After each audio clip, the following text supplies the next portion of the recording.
So, first of all, I would love to just give some acknowledgement to Breaking Convention, the volunteers and the team and amazing peers that are around and the shoulders that we're standing on before us all here, because without them, I wouldn't be here either. And I also want to acknowledge I have many, many teachers throughout my life, but the one that is really connected to me with 5-MeO DMT is Kike Navarro from Mexico, who one day I met randomly and we stood opposite each other and he said, this is my medicine. And I was like, oh, I'm looking for a teacher.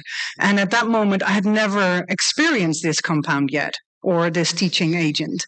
And it was such a beautiful moment of synchronicity. Like Lynn was saying, if you've seen that talk, synchronistic moments coming in and leading the way. So in deep, deep gratitude for this absolute amazing compound and the teachers on my path. And I also want to refer back to actually 3 people yesterday in talks. And why am I doing that is because I think those talks are really actually the little sparking blocks why I'm here today. And one of them is actually, she's sitting right there, Chiara Baldini, who said yesterday, oneness is not sameness, which to me struck a very, very deep chord because I will go into our shared humanity and the importance of working with such an individual experience, an individualized experience like 5-MeO DMT. Another one was from Maria Papispiro. If you have not seen it, I would definitely recommend looking at that because, especially those that are interested in facilitation and space holding. So the more the group relationship strengthens, the deeper we go individually. Maria said that yesterday. And one of my dear friends and peers and someone that I super admire, actually for many, many years, Alexander Beiner yesterday said in his opening talk, how can psychedelics change society? These 3 questions, these 3 quotes are actually the cornerstones of why I'm here today. And I think it's really, really important to understand first, where did I come from? And I think my story may relate to a lot of people here and maybe those that are watching this recording back. And as a young girl, growing up in a Portuguese and Dutch family, my father Portuguese and mother Dutch, and growing up in different countries and different cultures, I've always had the privilege to actually grow up with grandparents very connected to nature and very connected to certain old school values that I've got. But as a child, I was also highly sensitive, extrasensory, intuitive, extremely connected to nature and around. And over the years, this connection, I started to doubt it because it was something that was frowned upon. And it was something that we see, especially from wounding and relational wounding, that we see that it's questioned inside of ourselves. And I remember at the age of 18 being in a big buzz of a city like Amsterdam. And I was sitting in a tram and I was looking outside and I had this big, big question inside of me, which was, where do I belong? And over the years, I realized from feeling as a child so interconnected and then suddenly asking the questions, where do I belong? Who am I? Where is home? And that is something that struck a chord with me, that over the time and years, we get this disconnect. And then after, we go onto this path to unlearn from that disconnect again.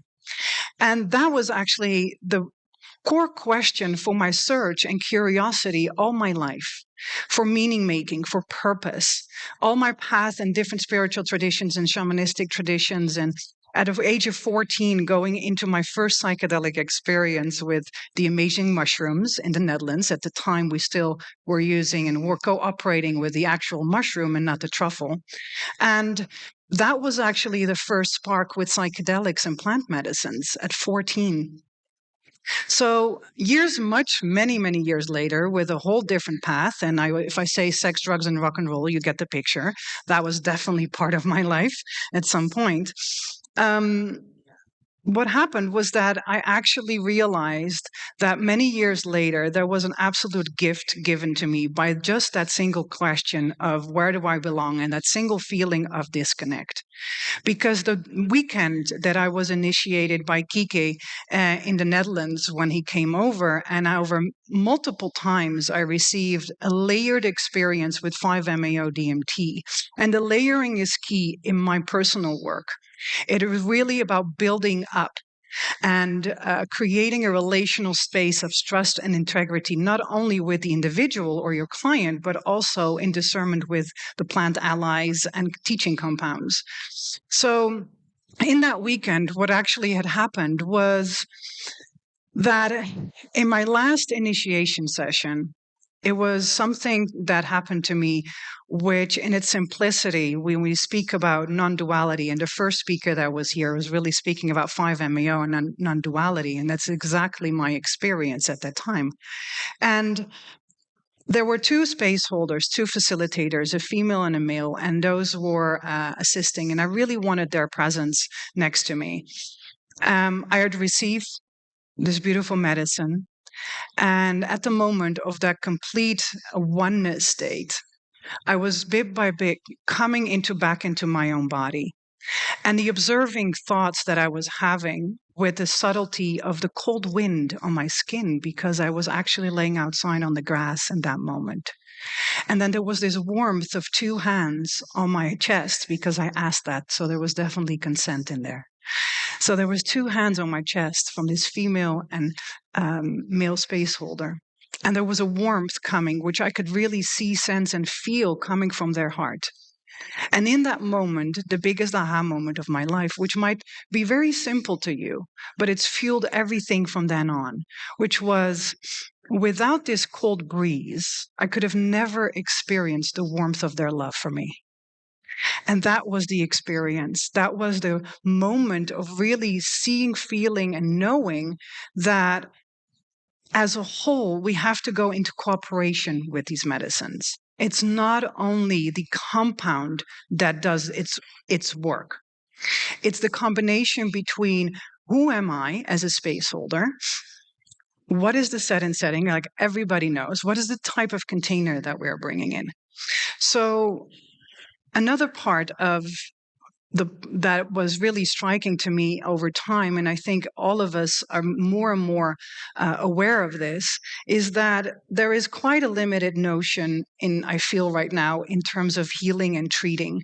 And a lot of people that I've seen come over the years in our retreats is, this is my healing, this is my ego dissolution, you should take care of this, and go passively in the process. And there is a part that I understand very well. Yes, it is an individual process, and that is very important. But there is also that the individual isn't separate from the whole. And that whole we need to have within us, and then continuously remember that part of whole and bring both of those elements into that. So if we zoom into it and we also zoom into the individualized sessions, there is so much actually in this moment, so much collective wounding. There is so much polarization in our society. And there is always such a this versus that, even in this room, this protocol versus this set and setting, this body, this mind, this clinical, this transpersonal. And that's great. I love having critical thoughts. I love having critical conversations. And in the end, we have to find ways to actually have this quality of this shared humanity. And when I share about shared humanity and its simplicity, what is it that you and I can actually do on a day-to-day basis, but especially in this space?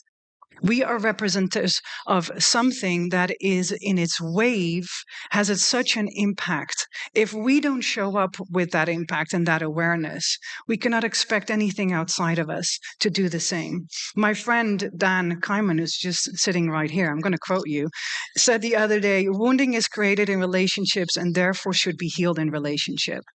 And exactly that's what I tend to bring. And this is what I'm asking and inviting you to be aware of bringing in wherever container you're in, whatever your professional life is, you can bring all of these qualities. So the deep relational work and going into this aspect is we should do this at the same time. And how can we work on self while working on others? We need to not only understand and act from a universal principles of our shared humanity about space holding and relationships with our molecules and plant teachers, but also let's find ways to strengthen that.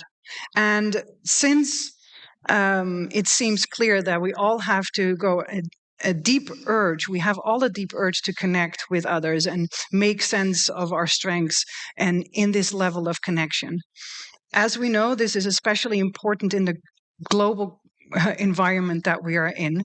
And it is really, really important that the division and antagonism, that we work all together by bringing the consciousness and the awareness. Because the moment we work with these compounds, and especially with 5-MeO being such an individual experience, the group is a crucial part and is actually responsibility of facilitators to be aware how you impact that. Okay, so if we go to the very basics and its very core of what is shared humanity, what is that actually? And I guess if we would have enough time, I would ask you more than I would tell you what I think about it. Okay, but I guess we can all agree that sharing stories is one of them that will actually create the differences will be blurred. So also, indeed, how do we actually practice in things that blur the differences? Well, coming here is one of them, right? And then another part is have transcendence together. Chiara, who was speaking yesterday about different group settings, this is exactly what we are also looking for. So this is also a part of our shared humanity. And another part is the fourth pillar to me in this is focus on the power of kindness and actually human decency. So the point making is that when you look at examples of shared humanity in everyday life, you will most likely find them. And this has several benefits, which are connected to the concept of moral elevation. And this is a positive emotion that we can experience with witnessing acts of kindness and cooperation and compassion. And for me, compassion is the key here. So how do we cultivate that compassion? So studies have shown in seeing evidence of kindness makes us feel more optimistic, connected to others, more altruistic, and more aware of how deep and powerful our commonalities are, actually. Now, well, we go into from this simplicity. So let's say that one compound is our shared humanity. Yeah, we bring into the experience. Then the other compound is who am I as a space holder, facilitator, guide, fellow traveler, whatever word resonates with you. Okay, I say space holder. That's my word. So what are the fundamental key principles that you need to consistently do deep relational work with yourself on? This is something that when you are on this path, and for me it is, very deeply a devotional state. I'm devoted to keeping myself on all levels as clean as possible, because only then can I be a channel and of service to something that is bigger than myself. And those qualities are, okay, allow others to rely on their own wisdom and intuition, or their own wisdom and instinct. Another one is make people feel safe, even to fail. Very, very important. This highly perfectionism is overrated. The work is really never about you. Respecting someone's autonomy and then meeting people where they're actually at. This is another part where, we have a pretty spiritual and shamanic container in the retreats that we provide. But even so, in every single opening conversation, in every single preparation call, we always say, this is just my point of view. This is a truth that has helped me on my path. This is an offering. We never want to impose anything. Giving people permission to feel complicated emotions, and even if they're challenging to you. That's also very, very important. And that's the moment this sentence actually really hits home, you realize how much work you actually have to do consistently on yourself and how much supervision and elders you need to have around to really actually point those things out. So another part is holding intention for self-healing and collective contribution consistently. Yes, you are dedicated to the individual's process, healing, insight, questions, learning, and then you're also aware of the greater whole. What is this going to contribute? And it's almost like an embodied way and sense of knowing that you need to have consistently. And then the last one, cultivating integrity, trust, and discernment. And these qualities are qualities of the heart. And this is really a very important. So if we have our shared humanity and we can actually actively in simplicity work on them and create containers that honor that, bring in the components of what it is to be a facilitator and a space holder. In any setting, we need a third quality. And the third quality, we'll go into that in a minute. But I first would like to actually share with you a little story to prove a point and to share with you about few of our participants. And I'm, of course, changed their real names. Yeah, so some of you might recognize because there are actually some participants in here. So I would like to tell you a story about Maria. Maria is from Germany, and Maria came to one of our 5MEO retreats. And Maria had a very big question about her own lineage and her own intuition, and actually the lineage with her mother. And she had some healing questions and learning questions around that. In that same container, there was a couple called Celeste and Peter from the US. And Celeste and Peter have a fitness and wellness company. So I'm just giving a little bit of a context here. And throughout the first few calls, because we hold like a few preparation calls, it was already very clear in this space as space holders and facilitators that there was a little tension point with different worldviews, different belief systems in the group. And that belief system played out very much in the first 2 days of the retreat. When we host our retreats, what we actually always do in 5MEO, have people actually, the first experience is individual. Yeah, there is a lot of one-on-one care. Our groups are never bigger than 8 people. The one-on-one care is quite important with this compound for safety, trust, and integrity with the work with the individual. Their first experience is always with myself and someone that is supporting and assisting, yeah, in a private setting. The second experience is in the group setting. And 9 out of 10 times, people, when we tell that story, their reaction is, oh, in the group, people are going to watch me? And I was like, yeah. And I say, we're actually going to learn all together how to hold space. And then their eyes open up. Oh, what is that? So we had actually Maria and Peter and Celeste. And Maria came to one of the facilitators and shared that she was very triggered by Celeste's worldview. And she was holding a lot of judgment at the time. And in the second ceremony where the group came together, I held a practice that was given to me through many years working with this compound. And I hope in a minute to have 5 minutes to share it actually a little bit with you.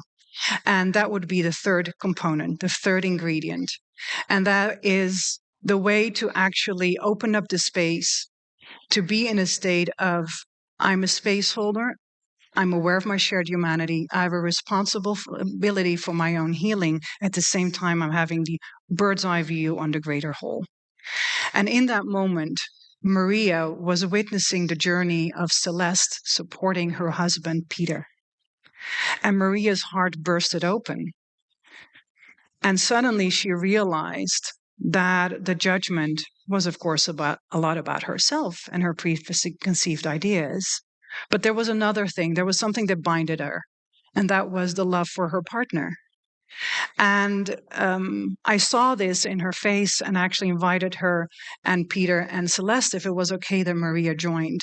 And it was. And that was such a wholesome and beautiful moment where multiple people were holding space for a process and all the actually parts were falling apart that divides us. So yes, 5MEO is a very individual experience, but I find it as my own responsibility to bring in a container and create a container where the group experience is actually the third quality that is needed in someone's learning, healing, and transformational process. So if I have permission, I would like to share a little practice. Is that okay? Would everybody like to do that with me? Yes. And then we close it up. Okay. So just inviting you to close your eyes and then taking that really deep breath in.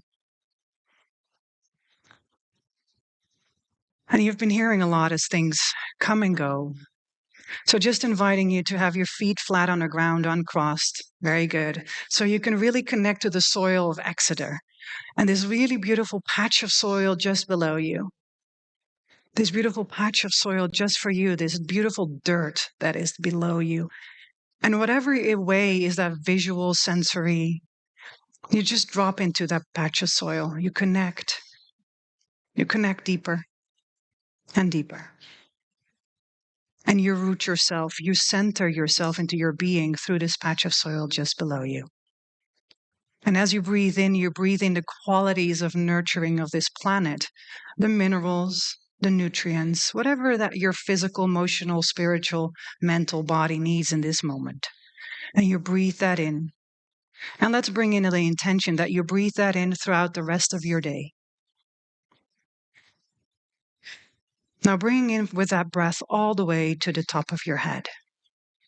And just above your head, there is a beautiful ball of energy. So just imagine, let's be playful, curious, and open in this moment. So imagine just above your head is this beautiful ball of energy.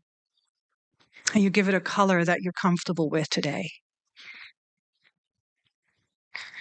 Let your awareness sit in that ball of energy. And one by one, we are leaving this space, going higher and higher and higher, leaving this beautiful university. And as you move higher, you move faster. And you move faster and faster.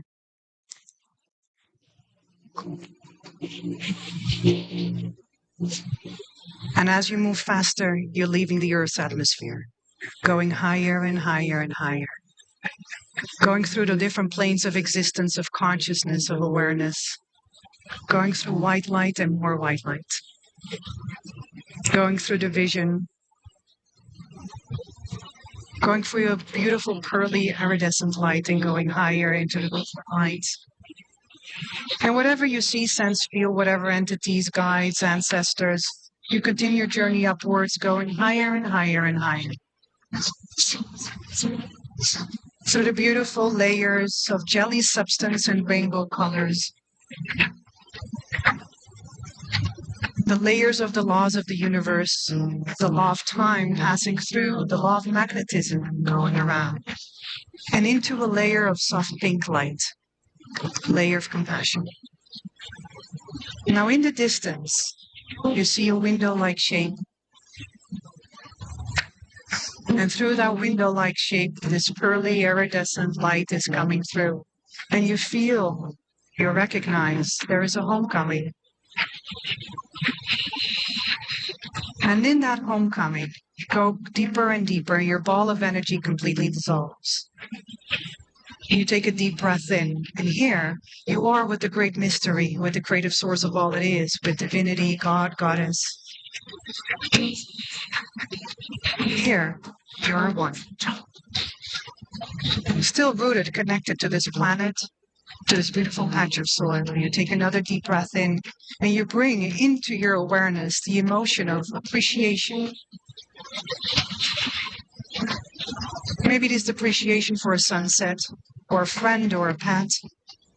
And you let that rise in your body, make it bigger and bigger and bigger, until it touches the person to your left and the person to your right.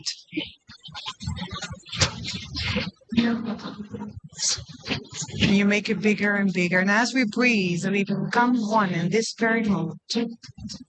And this ball of energy becomes a dome in this space. Making the dome as big as you can, visualize it, feel it, know it, and so it is. And make it even bigger for everybody in this conference, this moment. Now with playful curiosity, letting that beautiful energy, that beautiful appreciation energy, that beautiful energy of love become bigger and bigger.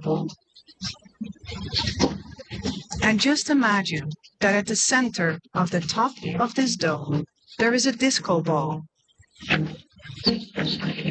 And with your awareness and intention, you send this appreciation and love into the disco.